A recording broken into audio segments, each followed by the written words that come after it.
ഞാൻ പൂച്ചക്കുട്ടികളെയാണ് വളർത്തണമെങ്കിലും ഒരു പട്ടിക്കുട്ടി ഇങ്ങനെ വിശന്നും തളർന്ന് ഇങ്ങനെ വന്ന് നിൽക്കുന്ന സമയത്ത് അതിന് ഫുഡ് കൊടുത്തിട്ടുണ്ടായിരുന്നു കേട്ടോ. അപ്പോൾ അങ്ങനെ ഫുഡ് കൊടുക്കുന്നതിൻ്റെ പൂച്ചക്കുട്ടികളുടെ വീഡിയോ കാണിക്കുന്നതിൻ്റെ കൂട്ടത്തിൽ ഞാൻ കാണിച്ചിട്ടുണ്ടായിരുന്നു കേട്ടോ. അപ്പോൾ അതിനൊക്കെ ഇങ്ങനെ ഹെയർ ഉണ്ടായിരുന്നില്ല, തീരെ ഹെയർ ഇല്ലാത്തൊരു പട്ടിക്കുട്ടിയായിരുന്നു അത്. തീരെ ഒരു ചെറിയ കുട്ടിയാകുമ്പോൾ നമ്മുടെ അടുത്തേക്ക് വന്നതായിരുന്നു കേട്ടോ. ഈ പൂച്ചക്കുട്ടികൾക്ക് ഇങ്ങനെ മീനും ചോറൊക്കെ കൊടുക്കുമ്പോൾ അതങ്ങനെ വന്നിട്ട് ഗേറ്റിൻ്റെ അവിടെ എങ്ങനെ നിൽക്കുമ്പോൾ നമ്മളങ്ങനെ ഫുഡ് കൊടുക്കുന്ന വീഡിയോ ഞാൻ അതിലിങ്ങനെ ഉൾപ്പെടുത്തിയിട്ടുണ്ടായിരുന്നു. അപ്പോൾ അതിൻ്റെ സ്കിന്നിന് തീരെ രോമില്ലാത്ത കാരണം കൊണ്ട് അപ്പോൾ കുറേ എനിക്ക് കമൻ്റൊക്കെ വന്നിട്ടുണ്ടായിരുന്നു കേട്ടോ. നമ്മുടെ ഒരു സബ്സ്ക്രൈബർ തന്നെ അങ്ങനെ പറഞ്ഞിട്ടുണ്ടായിരുന്നു, നിയോമാക്കിൻ്റെ ഗുളിക കൊടുത്താൽ മതി ഹെയറൊക്കെ വരും എന്ന് പറഞ്ഞിട്ടുണ്ടായിരുന്നു കേട്ടോ. അപ്പോൾ അങ്ങനെ നമ്മൾ നിയോമാക്കിൻ്റെ ഗുളികയൊക്കെ വാങ്ങിയിട്ട് നമ്മുടെ പട്ടിക്കുട്ടിക്ക് ഒരുപാട് കൊടുത്തിട്ടുണ്ടായിരുന്നു കേട്ടോ. സത്യം പറഞ്ഞു കഴിഞ്ഞാൽ ആഴ്ചയിൽ 1 വെച്ചിട്ട് ആഴ്ചയിൽ 2 എണ്ണമൊക്കെ വെച്ചിട്ടൊക്കെയാണ് കൊടുത്തിട്ടുണ്ടായിരുന്നത്. അപ്പോൾ അങ്ങനെയൊക്കെ കൊടുത്തിട്ട് നമ്മൾ ചിക്കനിൽ വെച്ചിട്ട് കൊടുക്കുന്നുണ്ടായിരുന്നു ഗുളിക, അതേപോലെ മീനിൽ വെച്ചിട്ട് ഗുളിക കൊടുത്തിട്ടുണ്ടായിരുന്നു. അങ്ങനെയൊക്കെ ഗുളിക കൊടുത്തിട്ട് നമ്മുടെ പട്ടിക്കുട്ടി അടിപൊളിയായിട്ട് വന്നിട്ടുണ്ടായിരുന്നതാണ് കേട്ടോ. കുറേശ്ശെ ഹെയറൊക്കെ വന്നിട്ട് പിന്നെ സാധാരണ ഒരു ഡോഗിനെ പോലെ ആയിട്ടുണ്ടായിരുന്നതാണ് കേട്ടോ.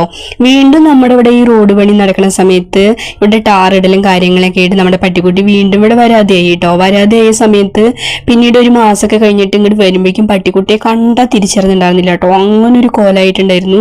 വീണ്ടും അത് റോഡൊക്കെ ശരിയായപ്പോൾ അതെങ്ങനെയോ തപ്പി പിടിച്ചിട്ട് വീണ്ടും നമ്മുടെ അടുത്തേക്ക് വന്നു കേട്ടോ. അപ്പോൾ വീണ്ടും നമ്മൾ ഇതേപോലെ ഫുഡിൻ്റെ ഒപ്പം ഇതേപോലെ ഗുളിക വാങ്ങിയിട്ട് കൊടുക്കാൻ തുടങ്ങി. അപ്പോൾ ഗുളിക വാങ്ങി കൊടുക്കുന്ന സമയത്ത് വീണ്ടും അതിനിങ്ങനെ ഹെയർ വരുന്നുണ്ട് കേട്ടോ. അപ്പോൾ എനിക്ക് മനസ്സിലായ കാര്യം എന്താണെന്ന് വെച്ച് കഴിഞ്ഞാൽ നമ്മൾ ഗുളിക കൊടുത്തിട്ട് ഇങ്ങനെ ഇടയ്ക്കിടയ്ക്ക് കണ്ടിന്യൂ ചെയ്യണം എന്നുള്ളതാണ് ഇപ്പോൾ മനസ്സിലായത് കേട്ടോ. അപ്പോൾ ഇപ്പം നമ്മൾ എന്ത് ചെയ്തു, ഈ പട്ടിക്കുട്ടി ഹീറ്റായിട്ട് അങ്ങനെ ഇങ്ങനെയൊക്കെ നടക്കുന്ന സമയത്ത് കുറച്ച് ദിവസം ഇങ്ങോട്ട് വരാതെ കേട്ടോ. വരാതെ ആയപ്പോൾ വീണ്ടും പട്ടിക്കുട്ടി പഴയ അവസ്ഥയിലെത്തി. ഇതാ കണ്ടില്ലേ, ഇത് നമ്മുടെ വീട്ടിലേക്ക് വന്നിട്ടുണ്ടായിരുന്ന അവസ്ഥയാണ് കേട്ടോ. അപ്പോൾ കുറച്ച് മുമ്പ് കണ്ടത് നന്നായിട്ട് ഇരിക്കുന്നുണ്ടായിരുന്ന അവസ്ഥയാണ്, കണ്ടില്ലേ, നല്ല അടിപൊളിയായിട്ട് ഇരുന്നുണ്ടായിരുന്നതാണ് കേട്ടോ. അപ്പോൾ ഇതൊക്കെ പട്ടിക്കുട്ടി വന്ന സമയത്ത് ഞാൻ കൊടുത്ത ഫുഡിൻ്റെ ഞാൻ ഈ വീഡിയോ ഒക്കെ ഇതിലിട്ടുണ്ട് കേട്ടോ. അപ്പോൾ ഇത് ആദ്യമായിട്ടാണ് കാണുന്നത് വെച്ച് കഴിഞ്ഞാൽ എല്ലാവരും അതൊക്കെ ഒന്ന് പോയിട്ട് കണ്ടു കഴിഞ്ഞാൽ നിങ്ങൾക്ക് ഞാൻ പറയുന്നത് കൂടുതൽ മനസ്സിലാക്കാൻ പറ്റും കേട്ടോ. അപ്പോൾ കണ്ടോ, നന്നായിട്ട് ഇരുന്നുണ്ടായിരുന്നതാണ് കേട്ടോ. അപ്പോൾ വീണ്ടും വരാതെ ആയപ്പോൾ അപ്പോൾ ബാബുമായിട്ട് ഇങ്ങനെ പോണ വഴിയിലൊക്കെയാണ് നമ്മുടെ പട്ടിക്കുട്ടിക്ക് ഫുഡ് വാങ്ങി കൊടുത്തിട്ടുണ്ടായിരുന്നു കേട്ടോ, ബിസ്ക്കറ്റ് ബ്രെഡൊക്കെ. അപ്പോൾ വീണ്ടും ഇത് അതിൻ്റെ അവസ്ഥ സ്കിന്ന് പഴയതുപോലെ ആയിട്ടുണ്ട് കേട്ടോ. അപ്പം എന്നാൽ വീണ്ടും കുറച്ചും കൂടി ഗുളിക കൊടുക്കാമെന്ന് പറഞ്ഞിട്ട് നമ്മൾ കുറച്ച് ഗുളികയൊക്കെ വാങ്ങി കൊണ്ടുവന്നിട്ടുണ്ട്.